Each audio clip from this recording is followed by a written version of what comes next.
ಹೈದರಾಬಾದ್ ಹೊರವಲಯದಲ್ಲಿರುವ ಸಂಗಾರೆಡ್ಡಿ ಜಿಲ್ಲೆಯ ಪಾಶಮಿಲಾರಂ ಕೈಗಾರಿಕಾ ಎಸ್ಟೇಟ್ನಲ್ಲಿ ಸಂಭವಿಸಿದ ಭಾರೀ ಸ್ಫೋಟ ಈವರೆಗೆ 40 ಜನರನ್ನ ಬಲಿ ತೆಗೆದುಕೊಂಡಿದೆ. ಸ್ಫೋಟದ ತೀವ್ರತೆಗೆ ಕಾರ್ಮಿಕರು 100 ಮೀಟರ್ ದೂರಕ್ಕೆ ಎಸೆಯಲ್ಪಟ್ಟಿದ್ರು ಮತ್ತು ಕಟ್ಟಡ ಉರುಳಿ ಬಿದ್ದು ಅವಶೇಷಗಳ ಅಡಿ ಹಲವು ಕಾರ್ಮಿಕರು ಸಿಲುಕೊಂಡಿದ್ರು ಅಂತ ಹೇಳಲಾಗಿದೆ.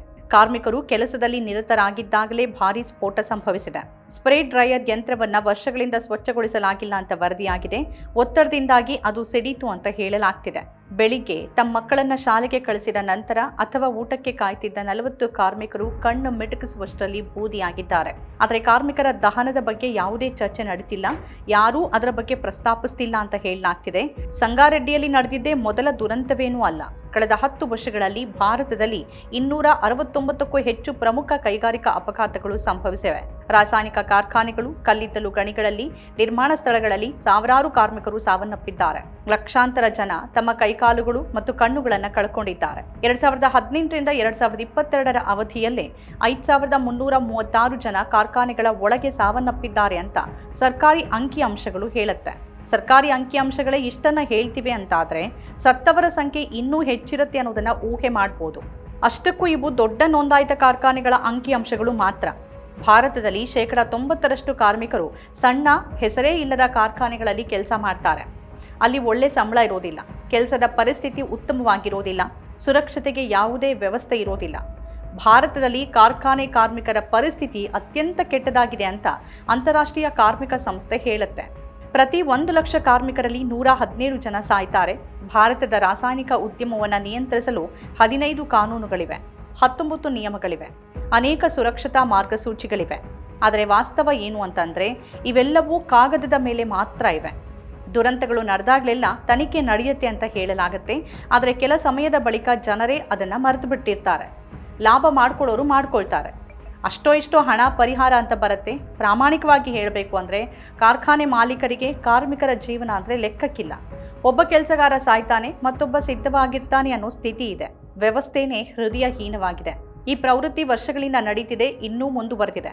2017ರಲ್ಲಿ ನಡೆದ ಒಂದು ಅಧ್ಯಯನ ಹೇಳುವ ಪ್ರಕಾರ ಕಾರ್ಮಿಕರು ಸತ್ತಾಗ ಪೊಲೀಸರು 30% ಡೇಟಾವನ್ನು ಮಾತ್ರ ನೋಂದಾಯಿಸ್ತಾರೆ. ಆಸ್ಪತ್ರೆಗಳು 70% ಡೇಟಾವನ್ನು ಮಾತ್ರ ದಾಖಲಿಸುತ್ತೆ. ಹೇಳಲಾಗುವ ಪ್ರಕಾರ ಭಾರತದಲ್ಲಿನ 70ಕ್ಕಿಂತ ಹೆಚ್ಚು ಕಾರ್ಖಾನೆಗಳಲ್ಲಿ ಯಂತ್ರಗಳು 20ರಿಂದ 30 ವರ್ಷ ಹಳೆಯವು. ಅವು ನಿರ್ವಹಣೆ ಇಲ್ಲದೆ ತುಕ್ಕು ಹಿಡಿದಿವೆ, ಮುರಿದು ಹೋಗಿವೆ. ಕಾರ್ಮಿಕರು ಯಾವುದೇ ಸುರಕ್ಷತಾ ಸಾಧನಗಳಿಲ್ಲದೆ ಈ ಯಂತ್ರಗಳಲ್ಲಿ ಕೆಲಸ ಮಾಡ್ತಾರೆ. ಹೆಲ್ಮೆಟ್ ಇಲ್ಲ, ಕೈಗವಸುಗಳಿಲ್ಲ, ಮಾಸ್ಕ್ಗಳಿಲ್ಲದ ಸ್ಥಿತಿ ಇದೆ. 12ರಿಂದ 14 ಗಂಟೆಗಳ ಕಾಲ ಶಿಫ್ಟ್ ಇರುತ್ತೆ. ಆರೋಗ್ಯ ವಿಮೆ, ವೈದ್ಯಕೀಯ ಕಿಟ್ ಇದ್ಯಾವುದರ ಬಗ್ಗೆನೂ ತಿಳಿಯದ ಕಾರ್ಮಿಕರಿದ್ದಾರೆ. ಮಾಲೀಕರ ಪಾಲಿಗೆ ಕಾರ್ಮಿಕರು ಕೇವಲ ಒಂದು ಸಂಖ್ಯೆ. ಅಗತ್ಯವಿದ್ದಾಗ ಅವರನ್ನು ಬದಲಾಯಿಸಲಾಗುತ್ತೆ. ಕಾರ್ಮಿಕರು ಸತ್ತಾಗ ಅವರ ಕುಟುಂಬಗಳಿಗೆ ಕೆಲವು ಬಾರಿ ದೊಡ್ಡ ಮೊತ್ತದ ಪರಿಹಾರವೇ ಸಿಗ್ಬೋದು. ಆದರೆ ಮಕ್ಕಳು ಮೃತಪಟ್ಟ ತಮ್ಮ ತಂದೆಯ ನಗುವನ್ನು ಆ ಹಣದಿಂದ ಮರಳಿ ಪಡೆಯೋಕೆ ಸಾಧ್ಯ ಇಲ್ಲ. ತಾಯಿ ತನ್ನ ಮಗನ ಧ್ವನಿಯನ್ನು ಮತ್ತೆ ಕೇಳೋಕೆ ಸಾಧ್ಯ ಇಲ್ಲ. ಗಂಡನ ಸಾವಿನಿಂದ ಆಘಾತಕ್ಕೊಳಗಾದ ಮಹಿಳೆ ತನ್ನ ಮುರಿದ ಕನಸುಗಳನ್ನು ಸರಿಪಡಿಸೋಕೂ ಸಾಧ್ಯ ಆಗೋದಿಲ್ಲ. ಎಲ್ಲದಕ್ಕೂ ಪರಿಹಾರದ ಹಣವೇ ಉತ್ತರವಲ್ಲ. ಬಹಳ ಬಾರಿ ಪರಿಹಾರ ಅನ್ನೋದು ನ್ಯಾಯದ ಹೆಸರಿನಲ್ಲಿನ ಒಂದು ವ್ಯಂಗ್ಯ ಮಾತ್ರ. ಪರಿಹಾರವೇ ನ್ಯಾಯಕ್ಕೆ ಸಮಾನಾರ್ಥಕವಲ್ಲ.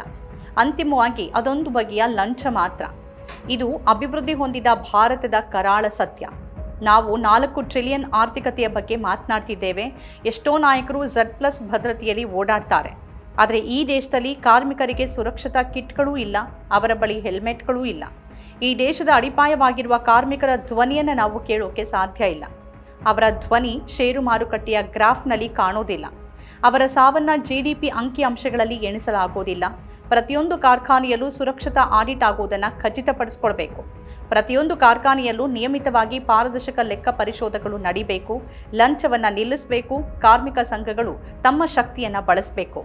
ಕಾರ್ಮಿಕರ ಮಕ್ಕಳಿಗೆ ಶೈಕ್ಷಣಿಕ ವಿದ್ಯಾರ್ಥಿ ವೇತನ ನೀಡಬೇಕು. ಕಾರ್ಮಿಕರ ಜೀವನದ ಮೌಲ್ಯವನ್ನು ಕೇವಲ ಹಣದಿಂದ ಅಳೆಯಲಾಗೋದಿಲ್ಲ. ಈ ದೇಶದ ಕೊನೆಯ ವ್ಯಕ್ತಿಯ ಜೀವನದ ಮೌಲ್ಯವನ್ನು ನಾವು ಅರ್ಥ ಮಾಡಿಕೊಳ್ಳುವವರೆಗೆ ವಿಶ್ವಗುರು ಕನಸು ಈಡೇರುವುದಿಲ್ಲ. ಬೆನ್ಮೂಳೆ ಮುರಿದ್ರೆ ಸೂಪರ್ ಪವರ್ ಕೇವಲ ಟೊಳ್ಳಾದ ಘೋಷಣೆಯಾಗಿ ಉಳಿಯುತ್ತೆ. ಭಾರತ ಮೊದಲು ತನ್ನ ಕಾರ್ಮಿಕರಿಗೆ ಮನುಷ್ಯರ ಸ್ಥಾನಮಾನ ನೀಡಬೇಕಾಗತ್ತೆ. ಅವರ ಕುಟುಂಬಗಳಿಗೆ ನ್ಯಾಯ ಒದಗಿಸಬೇಕಾಗತ್ತೆ. ಕಾರ್ಖಾನೆಗಳು, ಗಣಿಗಳಲ್ಲಿ, ನಿರ್ಮಾಣ ಸ್ಥಳಗಳಲ್ಲಿ ಪ್ರಾಣ ಕಳೆದುಕೊಳ್ಳುವ ಕಾರ್ಮಿಕರ ಪರವಾಗಿ ಧ್ವನಿ ಎತ್ತೋದು ಆಗಬೇಕಿದೆ. ನಮ್ಮ ಕಾರ್ಯಕ್ರಮಗಳನ್ನ ನೀವು ನೋಡ್ತಾ ಇದ್ರೆ ನಮ್ಮ ಚಾನೆಲ್ ಅನ್ನ ಸಬ್ಸ್ಕ್ರೈಬ್ ಮಾಡಿ, ಪಕ್ಕದ ಬೆಲ್ ಐಕಾನ್ ಒತ್ತಿ ನಮ್ಮನ್ನ ಬೆಂಬಲಿಸಿ. ಹಾಗೆ ನಮ್ಮ ಕಾರ್ಯಕ್ರಮಗಳನ್ನ ಲೈಕ್ ಮಾಡಿ, ಕಮೆಂಟ್ ಮಾಡಿ, ಅದನ್ನ ಬೇರೆಯವರಿಗೂ ವಾಟ್ಸ್ಆಪ್ ಮೂಲಕ ಶೇರ್ ಮಾಡಿ. ನೀವು ಹೀಗೆ ಮಾಡಿದಾಗ ನಮ್ಮ ಚಾನೆಲ್ ಇನ್ನಷ್ಟು ಮತ್ತಷ್ಟು ಜನರಿಗೆ ತಲುಪಲು ನೀವು ನಮ್ಮೊಂದಿಗೆ ಸಹಕರಿಸಿದ ಹಾಗಾಗುತ್ತೆ. ಇದು ನೀವು ಯಾವುದೇ ಖರ್ಚಿಲ್ಲದೆ ಕೆಲವೇ ಸೆಕೆಂಡುಗಳಲ್ಲಿ ನೀಡಬಹುದಾದ ಸಹಕಾರ. ಧನ್ಯವಾದಗಳು.